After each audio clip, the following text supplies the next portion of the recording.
Hey guys, it's Coach Doreen again. How are you on this wonderful, wonderful day?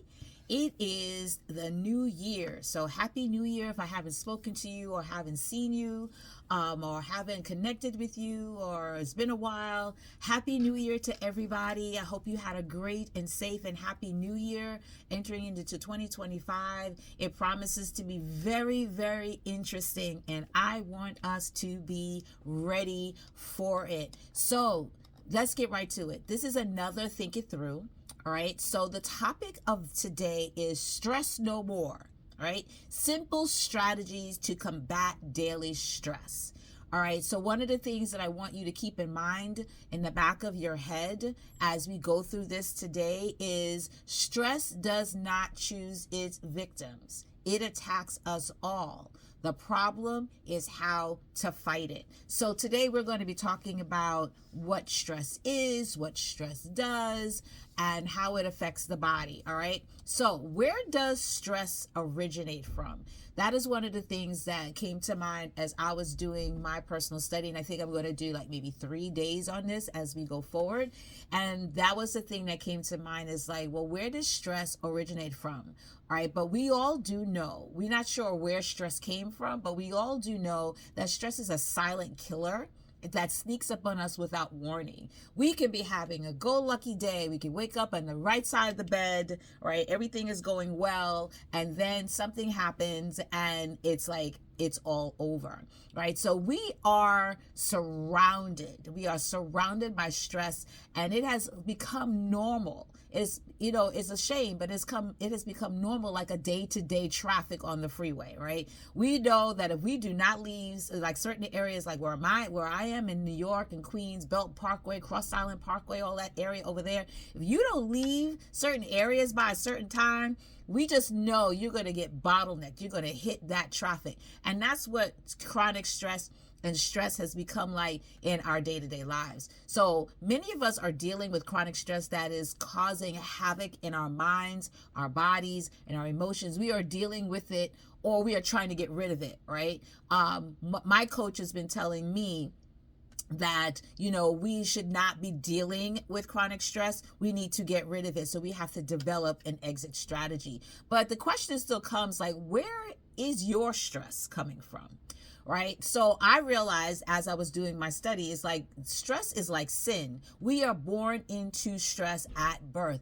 I have read that the mood and the emotional involvement of our parents, the mother's pregnancy, at childbirth can be stressful and traumatic event for both the mother and the baby. And I also learned that as mothers are carrying the babies, if their environment is stressful or they tend to be very stressful, that all of that energy and that vibration is also going into the child, and it may not show up like at first when they're first born, but as they get older, you start seeing these different tendencies and you're like, okay, well, wait a minute, where did all of this come from, right? So as children, right, after we're born into the world, we are facing environmental challenges, especially our children right now, more than ever before, right?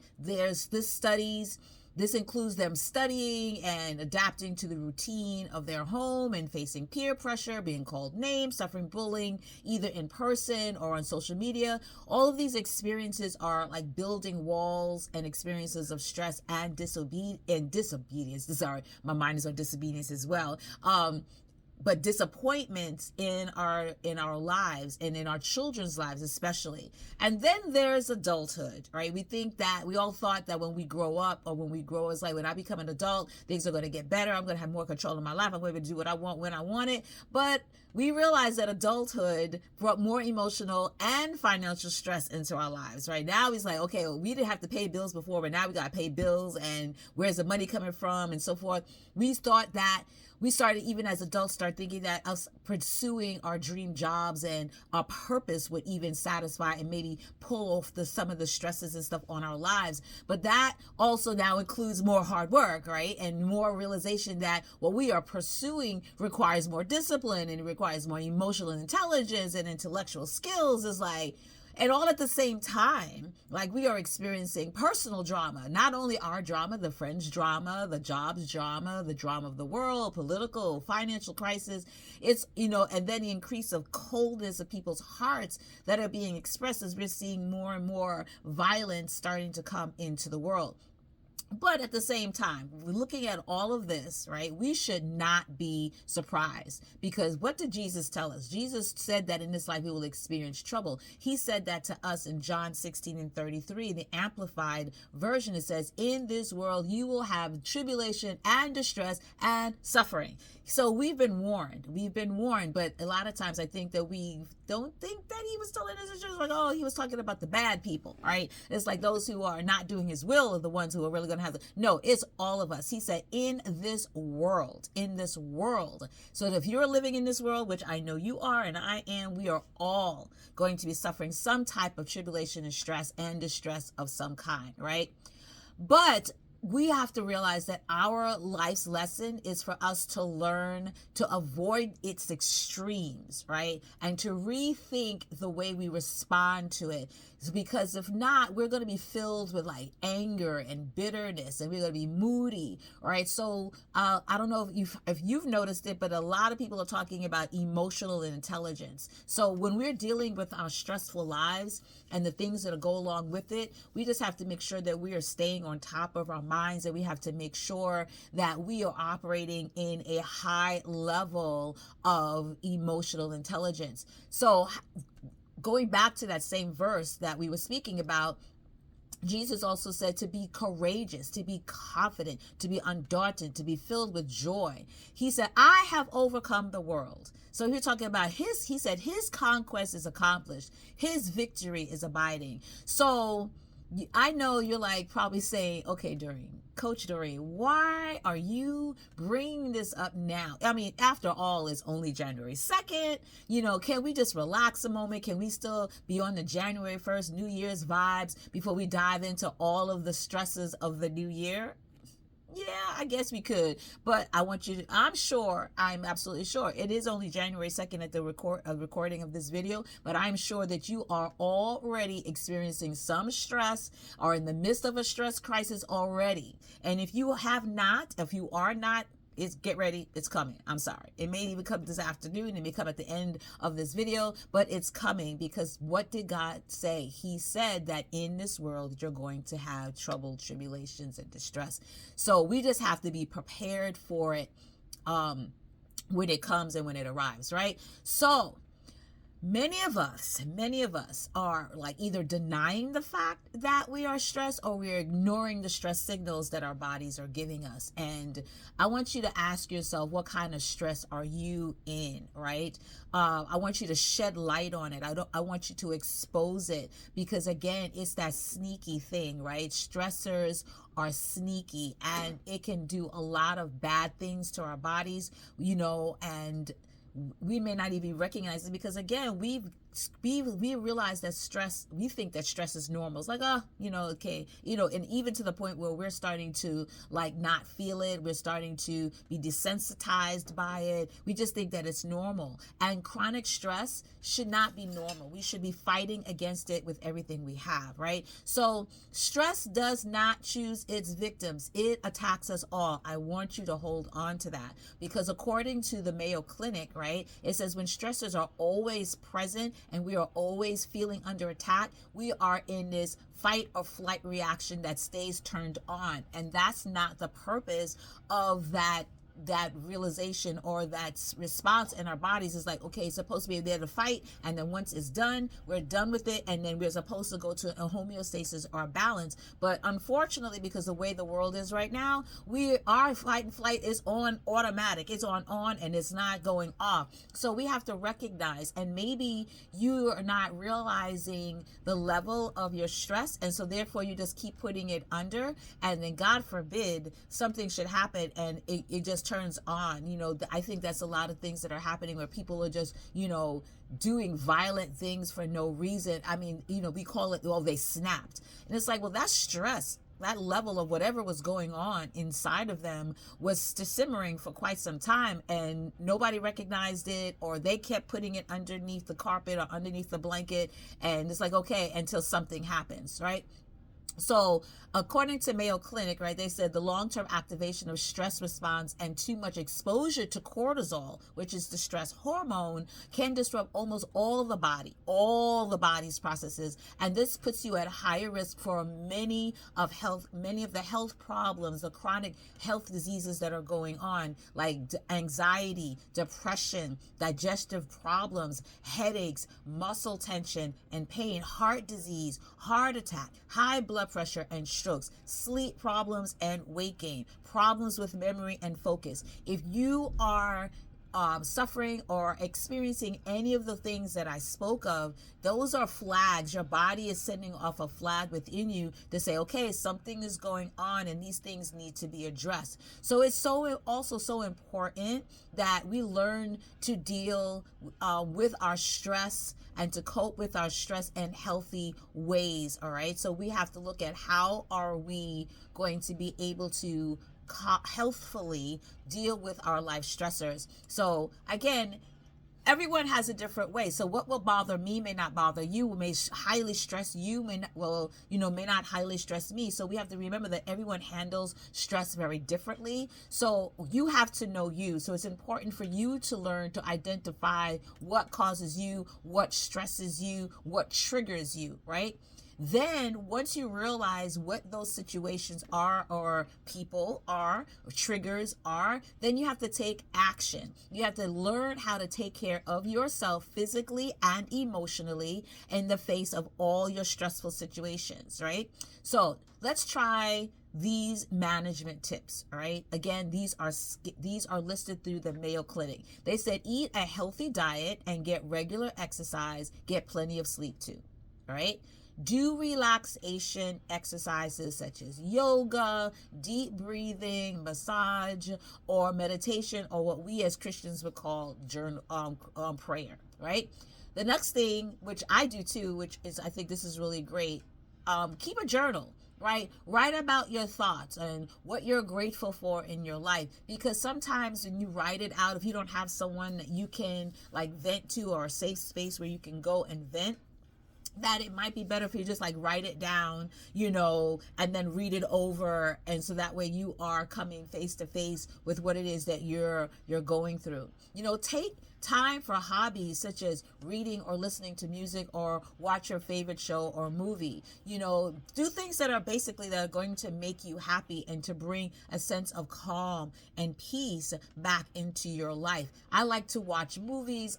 Sometimes, my game is like it seems to know when my stressful times is like, come swipe, swipe your stress away. So like games and stuff like that to just take your mind off of it. Again, listening to music, calm music, watching your favorite TV show, get a good friend, foster healthy relationships and talk with friends and family.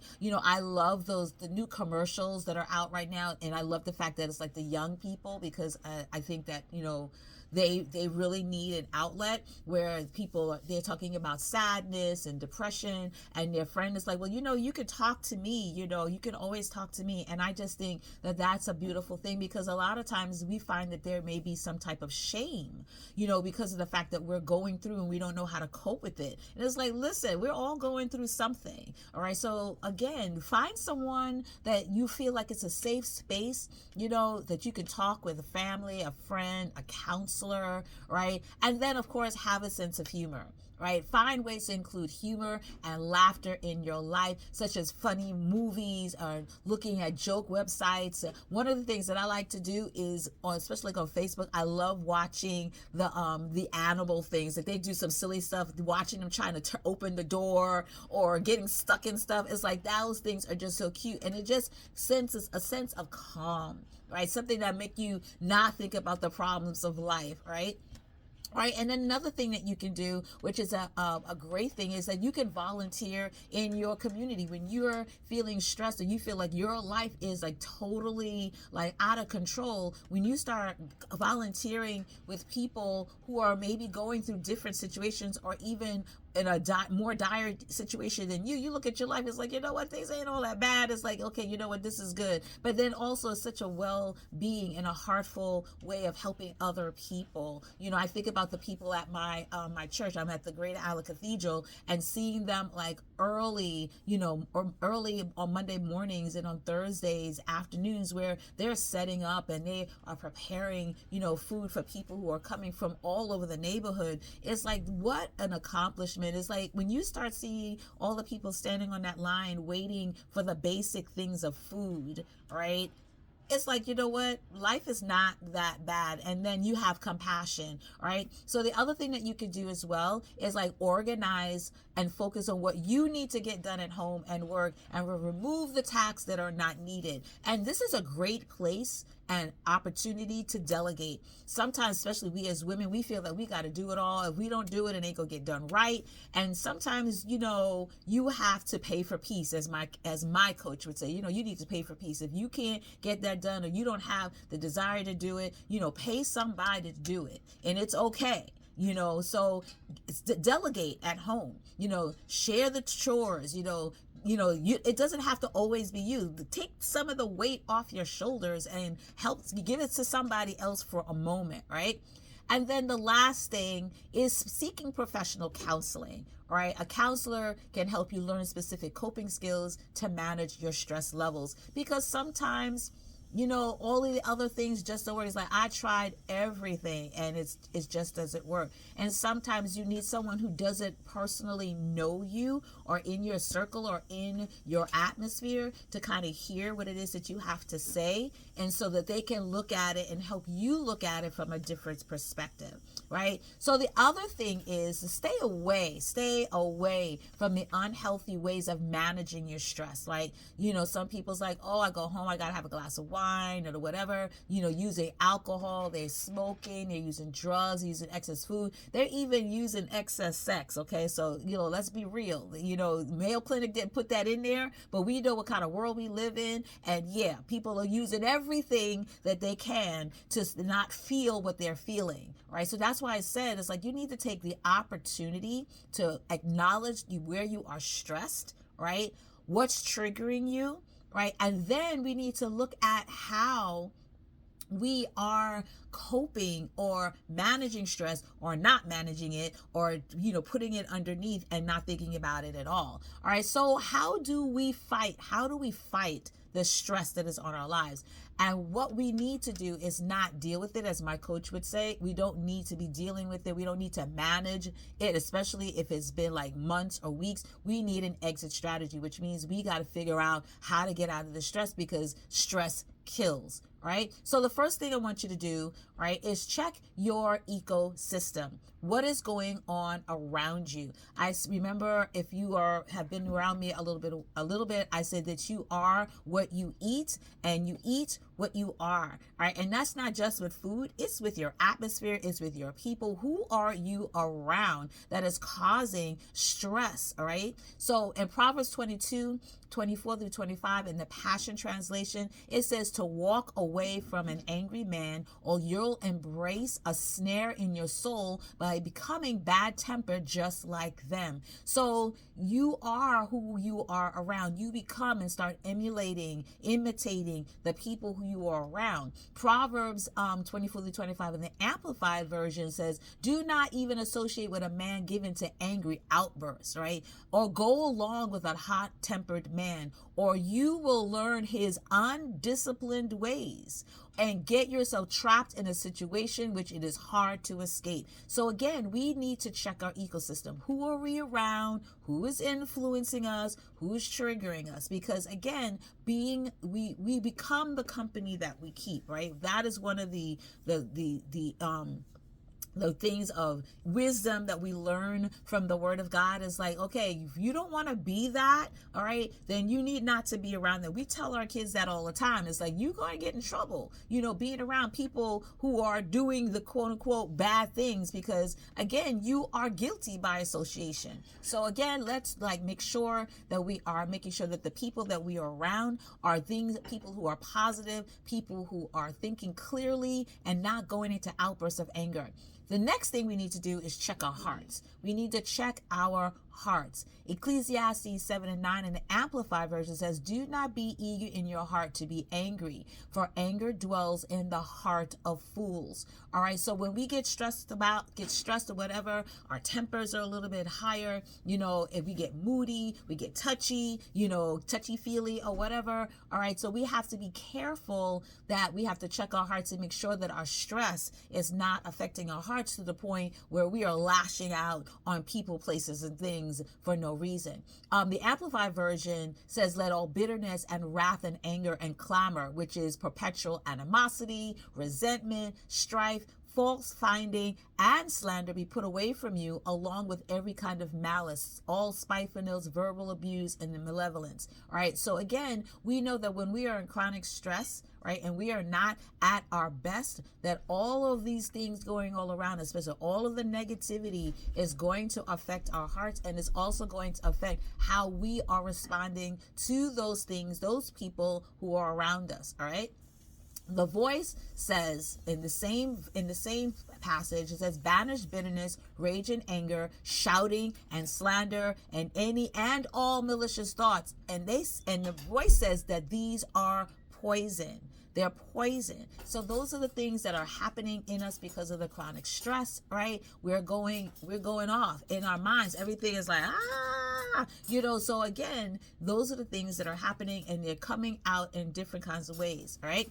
So the next part is accept the peace of Jesus, right? And again, the same passage that we've been focusing on is John 14:27 in the Amplified Version. And he said, peace I leave with you, my perfect peace I give to you. Not as the world gives do I give to you. Do not let your heart be troubled, nor let it be afraid. Let my perfect peace calm you in every circumstance, and give you courage and strength for every challenge. All right, so how do we develop an exit strategy for this chronic stress? We have to operate and long for and look for the peace of Christ Jesus in our hearts. And then we have to allow him. We have to allow him to let his perfect peace calm us in every situation. And then give us the courage and the strength for every challenge. That means kicking chronic stress to the curb. That means finding an exit strategy. That means not being around the people who was causing the havoc in the first place. Sometimes you just have to walk away. Whatever that is, he's going to give us the peace and the courage and the strength for every circumstance that is going on around us. Now, as a coach, right, when I'm speaking with people and so forth, I know that when they are in a chronic stressful situation, I know that I personally cannot help them with all of the stressors of their life, but I can help them with at least two of them, right? I can help them become healthy by eating a healthy diet, and I can also give them ideas and things to do to get regular exercise. So that's basically what I do as a health and fitness coach, a nutrition coach, a whole food plant-based coach. That's what I do. So I'm inviting you that if you are in the Jamaica Queens area, right, the GAC Health and Fitness Ministry is returning to their workout sessions on Monday, January 6th at 11:30 a.m. and on Friday, January 10th at 7 p.m. So we have two classes going on in January. We have one in the morning, which is on a Monday, and then we have one in the evening, right, which is a Friday. So you can come out and work out with us, all right? So also too, some people say, oh, do I have to be a member of GAC in order to be able to attend the classes? No, you do not. You are welcomed, all right? So you do not have to be a member of the Greater Isle Cathedral in order to join us for our classes, all right? Also, the other thing that we're doing is that we are taking charge of our nutrition, right, by participating in the Plant Protocol's 30-day vegan SOS-free challenge. That means it's a vegan diet for 31 days. They said, they had to add one day because it's like, wait a minute, there's 31 days in January, not 30. So it's actually 31 days, right? And it is a vegan challenge. But it's not just vegan, right? It is a whole food plant-based vegan, but we're taking it up one step, or maybe I should say 3 steps, because we're not including salt, we're not including oil, and we're not including sugar. And you're like, oh, I know you're like, okay, wait a minute. okay, I can understand the vegan part because a lot of churches right now, especially at the top of the year, they're going into like Daniel fast and so forth, absolute fast. They're starting to fast. So this basically, if you really want to look at it, it is a fast. I know personally, I am using this 31 day as a consecration to start off the year, giving the Lord my first month, right? And taking it up a notch, because what we can't give the Lord anything that's not going to cost us something, right? So it's going to cost, to not only do this vegan, because I'm already vegan, but to do this with no salt, no oil or sugar. It's like, ooh, we're taking it up 3 notches, like to 3, right? But it is possible, and we have a support group, right? So it is not too late if you are interested to jump in. I know you're probably like, I don't know,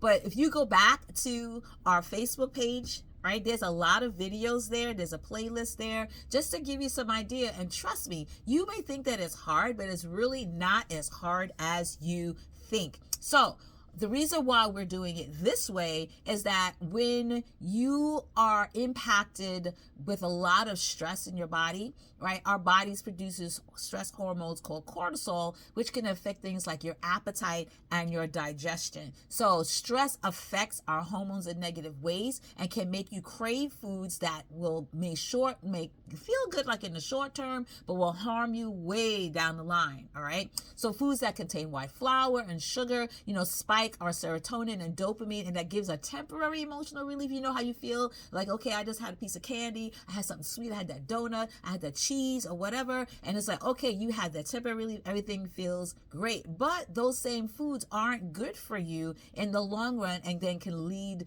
to like elevated blood sugar imbalances, inflammation, nutritional depletion, and in the end you're going to feel worse than before you took it. So it's like, okay, stress was bad, and then you ate the food, you felt better for maybe like an hour, and now you have all the other things going on in your body that's setting off, and the stress didn't leave. So now you're dealing with both. You got the stress of your body talking about what's happening, then you got the stress of the situation. It's just a never ending story. So you guys just need to come on over and join us on this 30-day vegan SOS free challenge, right?